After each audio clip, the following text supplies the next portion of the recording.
নমস্কার বন্ধুগণ, আমি আজকে একটা রেসিপি নিয়ে আসছি। সেটা হলো তালের বড়া। তালের বড়াতে অনেকে কলা দেয়, নারকেল দেয়। আমি একটু কলা দিয়েছি, একটা কলা দিয়েছি, কিন্তু নারকেলটা দেইনি। নারকেল সবসময় পাওয়াও যায় না আজকাল। আপনারা যদি নারকেল না পান তাতে কোনো অসুবিধা নেই। আমি কী করি, কাজু বাদাম গুঁড়ো করে দিই। এই দেখুন, এই কাজু, আমি এই কাজু বাদাম মিক্সিতে গুঁড়ো করে নিয়েছি।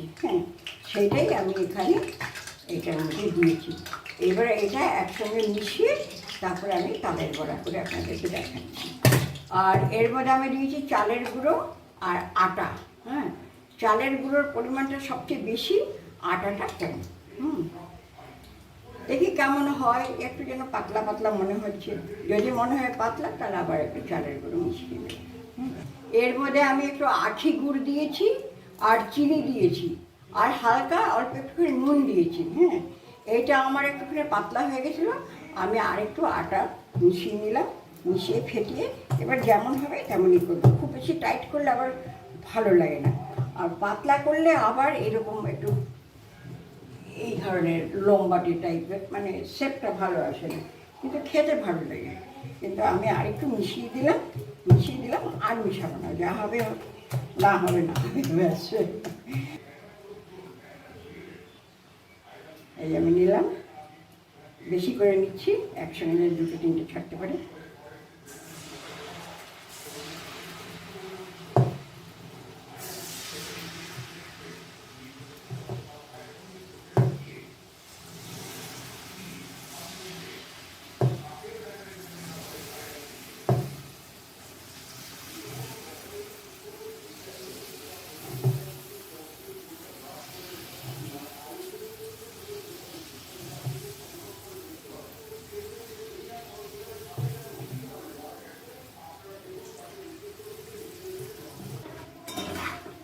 দেখুন এখনকার বড়াগুলো কত সুন্দর হয়েছে, তখনকার বড়াগুলো অত ভালো হয়নি।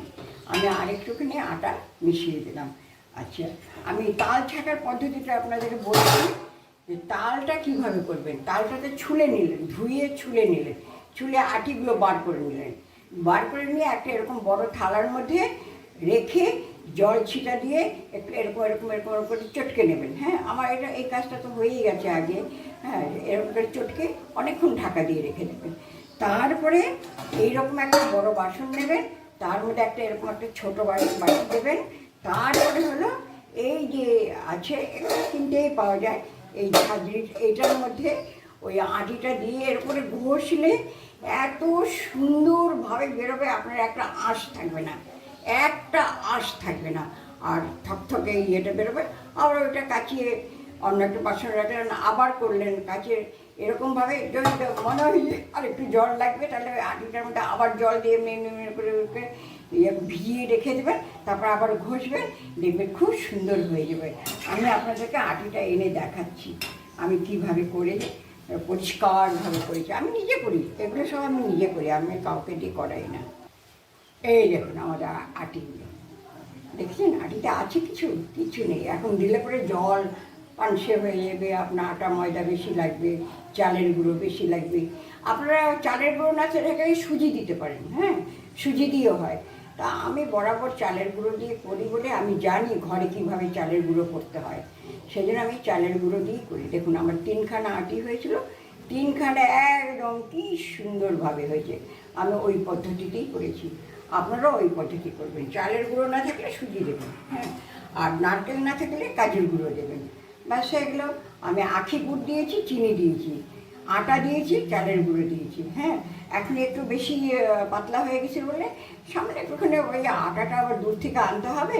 হাতের কাছে ময়দা ছিল, একটুখানি ময়দা দিয়েছি, ব্যাটারটা ঠিক হয়ে গেছে। তার মধ্যে আমার এটা মধ্যে কী পড়লো, চালের গুঁড়ো, আটা, ময়দা আর কাজু গুঁড়ো, এই কটা জিনিস পড়লো। ঠিক আছে, মনে রাখবেন। এইবার আমি দেখাচ্ছি আপনাদেরকে। দেখুন আমার বড়াগুলো, দেখুন শুধু বড়াগুলোর দিকে তাকিয়ে দেখুন। এই দেখুন বড়া, কালকে আমি করেছিলাম, খুব চটপট পুজো একা হাতে করা তো পুজোটা, আর আমি কোনোদিন গোপাল পুজো করিনি। কালকে আমার প্রথম। এই গোপাল আমি 30 বছর আগে পেয়েছিলাম, শোকেসে রেখে দিয়েছিলাম। আমি যে দিয়েছিলেন তিনি নিঃসন্তান ছিলেন, তো সবাইকে গোপাল দিচ্ছিল। মানে ভাই আমাকে কেন গোপাল দিচ্ছ, আমি পারবো না অত সেবা করতে, হ্যাঁ আমার পক্ষে বলে আপনি শোকেসে রেখে দেবেন। তা আমি শোকেসে বন্দি করে রেখে দিয়েছিলাম। এইবারে ঠাকুর হয়তো চাইলেন যে আমি আর কতদিন বন্দি হয়ে থাকবো, সেই জন্য এক ভদ্রমহিলা যাচ্ছিলেন, উনি গল্পে গল্পে বললেন আমার গোপাল আছে তো, তাই মেয়ের বাড়িতে আমি থাকতে পারলাম না, চলে এলাম। তা আমি তখন বললাম যে আমাকেও একজন গোপাল দিয়েছে, আমি পারবো না বলে, কারণ আমি আগে তো খুব ঘুরে বেড়াতাম, পারবো না বলে আমি আর পুজো টুজো করিনি, আমি শোকেসে রেখে দিয়েছি। ভদ্রমহিলা আটকে উঠলেন, বললেন যে কেন শোকেসে বন্দি করে রেখেছেন, গোপালের দম বন্ধ হয়ে যাবে, চলুন আমি আপনাকে বেহালা থেকে সব কিছু কিনে এনে দেবো। আর আমাদের এখানে প্রচুর জল, প্রচুর জল, 1 হাঁটু জল। বেহালা যাওয়া আমার পক্ষে সম্ভব না, আমার পায়ে অনেক প্রবলেম। হ্যাঁ, আমি তো এখানে একটা টুল রাখি, টুলে বসে বসে মাঝে মধ্যে করি। হ্যাঁ, আর তখন উনি আমাকে গরজ করে সব কিছু এনে দিলেন তো। আর আমি ভাবছিলাম কোথায় ফুল বেলপাতা পাবো, কোথায় কী পাবো। আমার বাগানে প্রচুর ফুল আছে, আমের পল্লবও আছে, কিন্তু বেলপাতা তো লাগবে, ফুলের মালা তো লাগবে।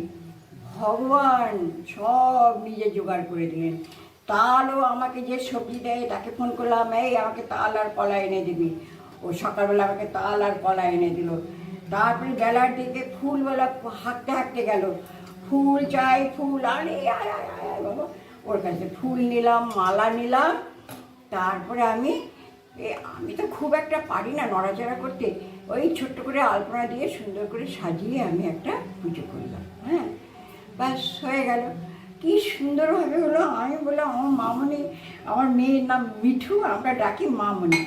আমার মিঠু বলছি, মা কি করে তুমি এই জলের মধ্যে সব জোগাড় করলে, ভগবানই তোমাকে সব কিছু জোগাড় করে দিল, তুমি বলছিলে পারবে না। বলে হ্যাঁ, শোকেসের ভিতরে যে কোথায় আছে, সেই করোনা হওয়ার পর থেকে আমি তো খুব অসুস্থ, তার আগের থেকে, সেই থেকে যে কোথায় ঢুকেছিল, ভদ্রমহিলা নিজে গরজ করে শোকেসের ভিতর থেকে বের করেছেন। জানেন, আমি অনেক কথা বলে ফেললাম, কিন্তু এটা না শেয়ার করে আমি পারলাম না। উনি বের করে বলে আরে পোশাক তো পরানোই আছে, আমার মনেই পোশাক পরানো আছে, বলে আমি আপনাকে এনে দিচ্ছি, আমারটা তো আনবো। উনি নিজে কিনে এনে আমাকে দিয়েছেন, সেই পোশাক পরিয়ে আমি পুজো করেছি। বুঝলেন তো, আমার মনটা কালকে এত ভালো লেগেছে, মানে ভাষায় প্রকাশ করতে পারবো না। আমি লক্ষ্মী পুজো করি, কিন্তু গোপাল সেবা এই প্রথম করলাম। হ্যাঁ, যাক আমি খুব খুশি। কালকে বড়া করেছিলাম, কালকে অল্প করে করেছিলাম, আর বাকিটা রেখে দিয়েছিলাম রাত্রিবেলা করব। রাত্রিবেলা এত বৃষ্টি, এত মেঘের গর্জন, মানে না বাবা, এই অবস্থায় রাত্রিবেলা আমি ভিডিও করতে পারবো না।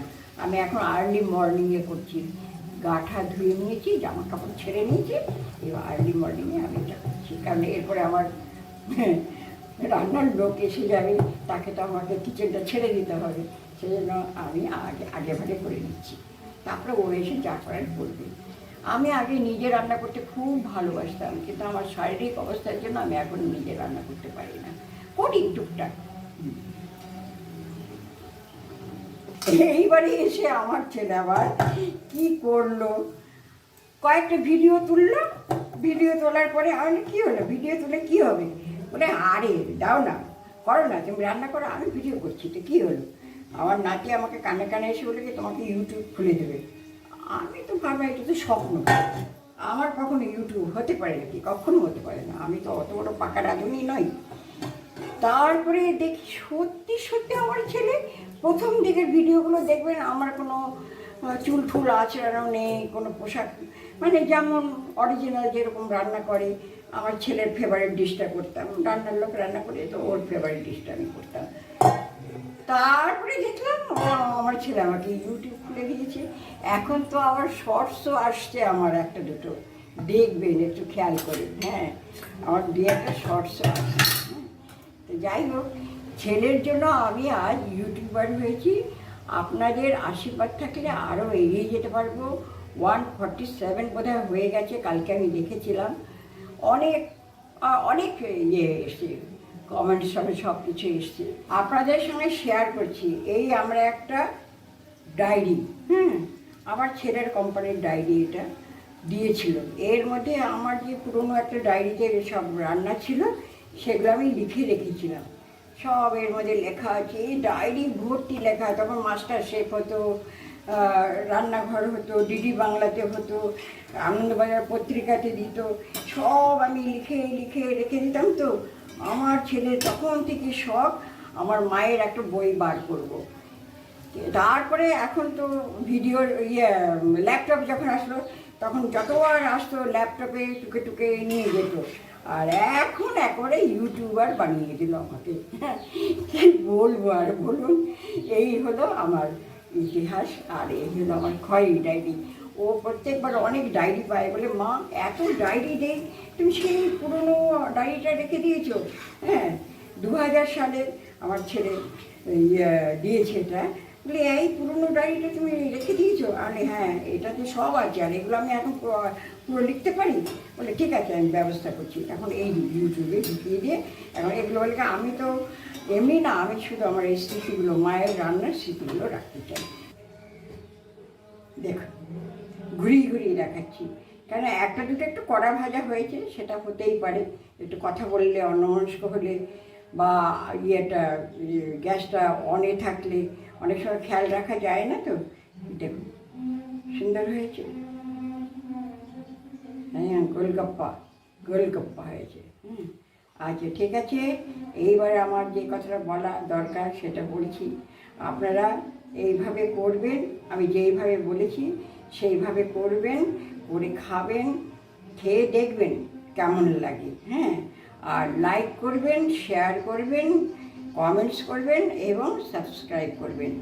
আবার ফিরে আসবো একটা নতুন রেসিপি নিয়ে। ঠিক আছে, ওকে, থ্যাংক ইউ। আচ্ছা গুড মর্নিং বলছি, কারণ মর্নিংয়ে করছি আজকে। Good morning. বলো তালের বড়া কেমন হয়েছে? খুব ভালো হয়েছে। তুমি খাও একটা তুলে। হ্যাঁ, এই যে এটা যেমনি মিষ্টি হয়েছে, একটু মিষ্টিটা সুন্দর হয়েছে। মিষ্টি হলে কম হলে এত ভালো লাগছে আমার, কল্পনা করা যায় না। নরম কেমন হয়েছে? নরম তো পুরো ভরভরটা খাওয়ার আরো ভালো হচ্ছে। ভালো হয়েছে। আচ্ছা ঠিক আছে, ওকে।